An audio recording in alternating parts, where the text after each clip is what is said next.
Hello, thanks for joining us. We are doing a series on taking a stand for what you believe in. Yes. And this is our next installment. So hopefully you've seen the first few installments. If you haven't, go back and catch up.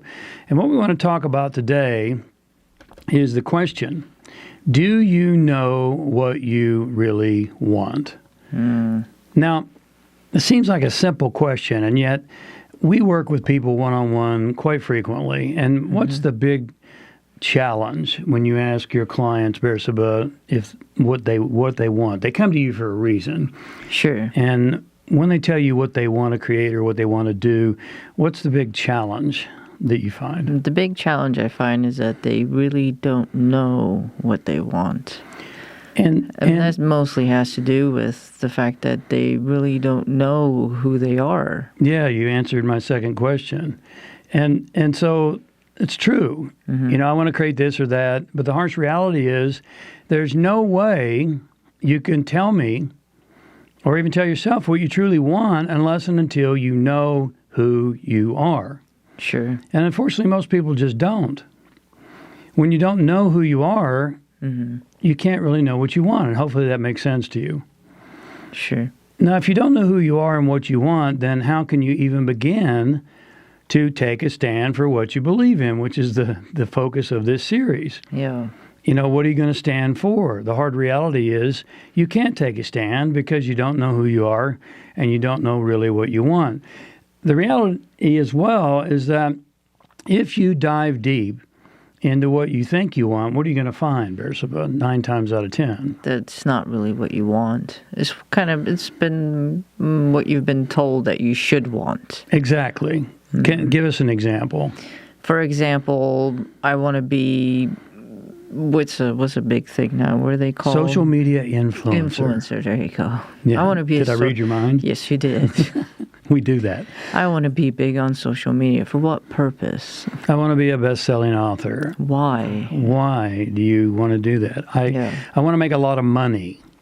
You know, I want to drive a Bentley and have an airplane. The reality is, unless you're highly unusual, you don't need a Bentley, and no one really needs a Bentley or an airplane. I mean, I guess the airplane could be argued if you're on the road nonstop, but nonetheless, you don't need it. You don't need it. It's a convenience. Yeah. And yet we're conditioned to believe that that's a symbol of success. True. So there's a journey here that we're talking about, and it's to full self-awareness. And it's actually the most important journey, the most important process, and the most important work you can ever involve yourself in. And it is work. It's definitely not for the faint of heart. No.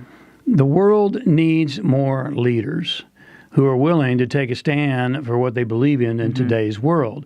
Many people just aren't taking a stand because they don't know what they want, and they don't know what they believe in, and they don't know who they are. Sure. But here's the fact. If you won't take a stand for what you believe in, then you'll fall for anything. And this is observable all around us in the world today.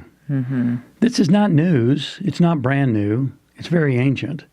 In fact, all the way back to the Oracle of Delphi in ancient Greece, when you entered in to see the oracle, there was a gateway, and over the gateway it said, do you remember what it said? Know thyself. Know thyself, and do you remember the second? You shall possess the keys. Listen to this. To the universe and the secret of the gods. Think about how powerful that is.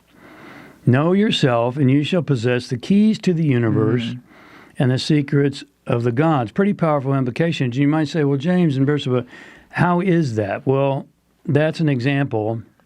Because the kingdom of heaven is within. That's how. That's right.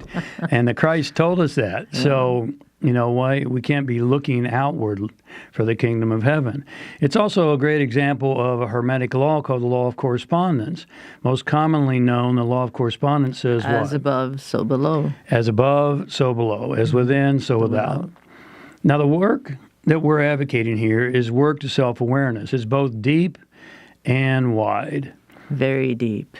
And so, and very wide. And very wide. Yeah. It takes a lot of work. And that's why most It's a people... narrow path. That's why most people... There, you're quoting Christ again. That's why most people don't ever begin the journey.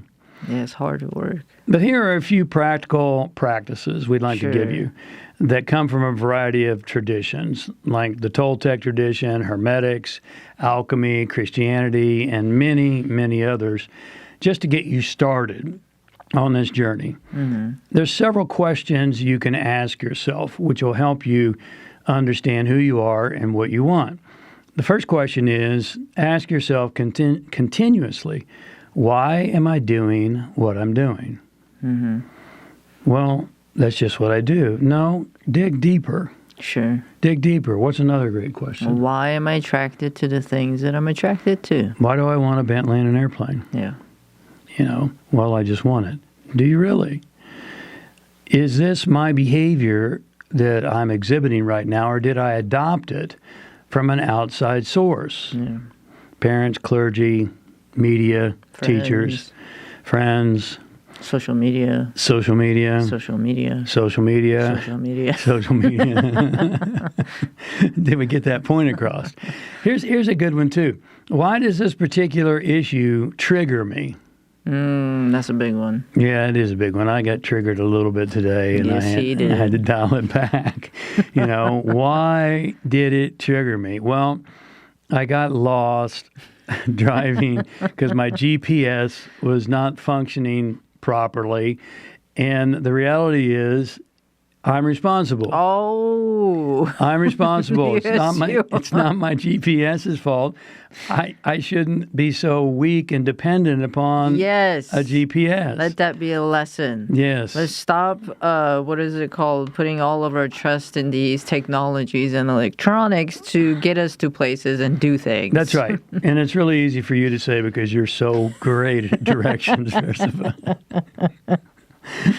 The important thing... Yes, back to the podcast. We practice these things, too, continuously. Yes. So I had to stop, take a breath in the car, and say, why is this issue triggering me? Well, I'm wasting time. Well, why are you wasting time?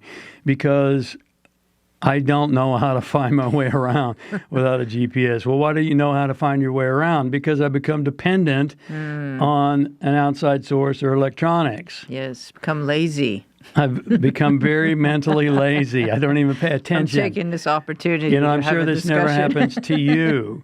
You're doing a session with me right now in front of everybody. But it's good. Here's the important thing. Bearsman and I experience the same things you do. Yes. And we're committed. And if someone tells you that they don't, stop listening to them. Yeah, don't listen to them because they're either trying to sell you something or they're just flat out lying. Yes. The important Both. thing, or both, the important thing is that you ask yourself these questions continuously for the rest of your life. That is true. And that you answer honestly. It could be really easy for me to stop at the point of blaming the GPS, but that's not the bottom line. So there's no value and there's no benefit in lying to yourself. You have to be honest. Finally, and here's a very Toltec teaching, never take anything at face value. Yes. Maybe you missing your haircut was done on purpose. Yeah, thanks for bringing their attention to my lack of a haircut. Always never take anything at face value. Not even what we tell you. Do your own research. Yeah. Dig and think for yourself. Become an independent thinker. Yes. Think for yourself. Be independent, even when it goes against a collective narrative. Especially when it goes against the collective narrative. Great point. Once you start to drill down on these questions, we think you may be surprised that you really haven't had a unique or original thought for most of your life. Now, that's a hard pill to swallow. But the reality is most people don't think. They think they think. What they're doing is just running a program over and over that's been handed to them. Sure. When you're able to break the chains of these programs and this conditioning that you've been conditioned into by all the things we've talked about, then you literally set yourself free. You literally develop sovereignty. And then and only then can you take a stand for your own truth. The truth. the truth, the absolute truth, Yes, your versus truth is not that something. you're a cat. Say that again. So your truth is not that you're a cat. I'm Yeah, sorry. that's a whole topic That's in and a of lie. itself. Yeah, We're talking about universal truth. that's right. That's right.